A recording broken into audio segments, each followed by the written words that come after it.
여러분 안녕하세요. 보험사무대행기관 한국경영원입니다.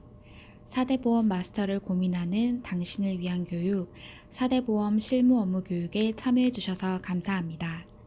본 교육은 세무회계사무소 종사자, 기업의 4대 보험 담당자와 사업주 등 4대 보험을 알고자 하는 분은 누구나 함께할 수 있는 내용입니다.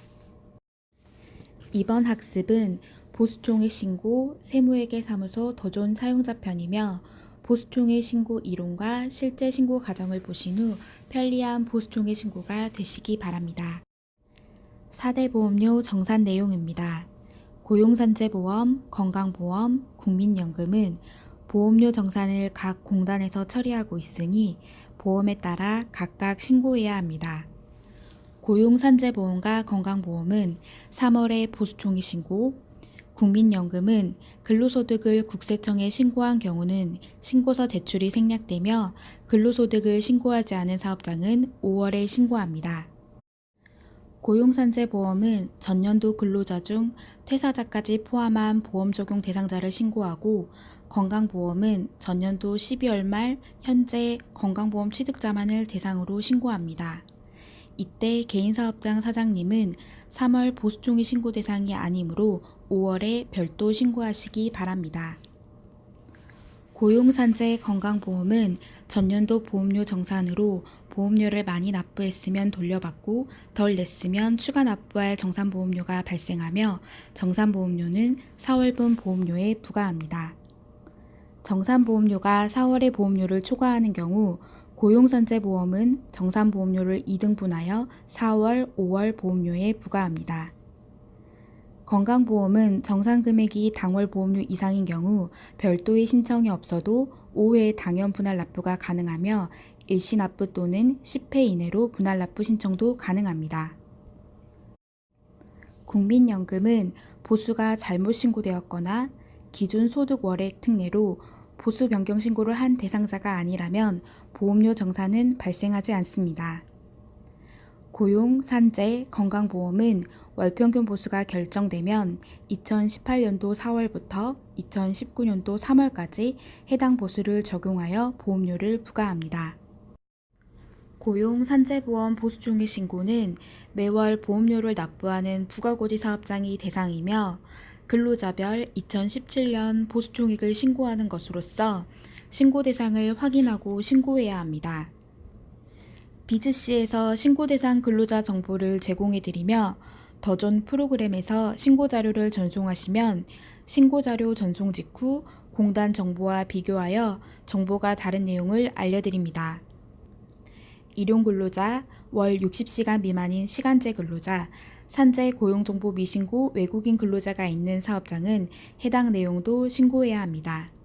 2018년 3월 12일까지 신고 자료를 전송하시면 고용산재, 건강보험 보수총액 신고를 모두 업무 대행해 드립니다. 전년도 보험료 정산의 기준이 되는 연간 보수총액은 소득세법에 따른 근로소득에서 비과세 근로소득을 뺀 금액을 말합니다. 외국인 근로자는 고용정보가 있으면 근로자 개인별로 신고하고 고용정보가 없으면 산재 고용정보 미신고 외국인 근로자 보수총액으로 신고합니다. 그 밖의 근로자는 1개월간 소정 근로시간이 60시간 미만인 시간제 근로자 및 근로자 고용정보를 신고하지 않은 외국인 근로자를 말합니다. 해당 근로자는 고용보험은 적용 제외하고 산재보험은 보수총액 신고 대상입니다. 고용산재보험 보수총액 신고 산정 방법을 살펴보았습니다. 더존 프로그램에서 보수총액 신고 자료를 전송하시면 한국경영원은 기장사업장의 상용 근로자, 고용정보가 있는 외국인 근로자의 연간 보수총액을 산정하고 일용 근로자와 고용정보가 없는 외국인 근로자는 연간 보수총액을 구분하여 산정, 신고 대행합니다. 건강보험 보수총액 신고는 전년도 12월 말일 현재 건강보험 취득자만을 대상으로 전년도 보수총액과 근무월수를 신고합니다. 더존 프로그램에서 전송해 주신 자료 중 재직 중인 상용 근로자만을 대상으로 건강보험 보수총액 신고를 합니다. 2017년에 휴직자가 있었고 휴가 중 사업장으로부터 지급받은 보수가 있었다면 고용보험은 보수총액이 포함, 산재보험은 제외, 건강보험은 출산 전후 휴가 기간은 근무월수에 포함하고 사업장으로부터 지급받은 보수는 포함하는 등 몇 가지 확인 사항이 있습니다. 그리고 고용보험 사회보험료를 지원받은 사업장은 보수총액 미신고할 경우 지원 대상에서 제외되니 반드시 기한 내에 신고해야 합니다. 기장사업장이 보수총액 신고 대상인지 보수총액 신고 대상자는 누구인지 확인을 위해서는 비즈C 로그인 후 마이오피스에서 보라색 탭을 선택하시면 보수총액 신고 대상 사업장 명단을 확인하실 수 있습니다. 한국경영원으로 보수총액을 접수한 사업장은 신고 접수 즉시 미신고 대상에서 제외됩니다.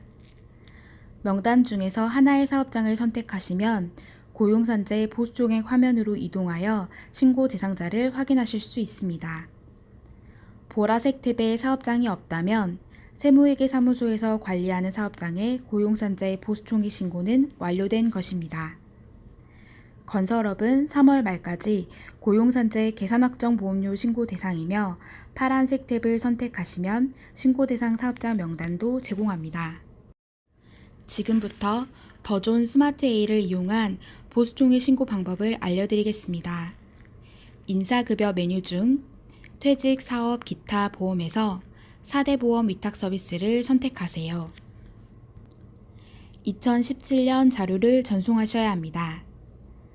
상용직 근로자의 과세 금액이 확인되며 법인 사업장의 대표자는 고용산재보험 신고 대상이 아닙니다. 대표자 여부는 1번 여로 선택해 주세요. 개인 사업장의 대표자 배우자 및 친족은 근로자성이 인정되지 않을 때에는 대표자 여부를 1번 여로 선택하셔야 고용산재보험 신고에서 제외됩니다. 일용직 근로에서는 일용직 사원의 과세 금액이 확인됩니다.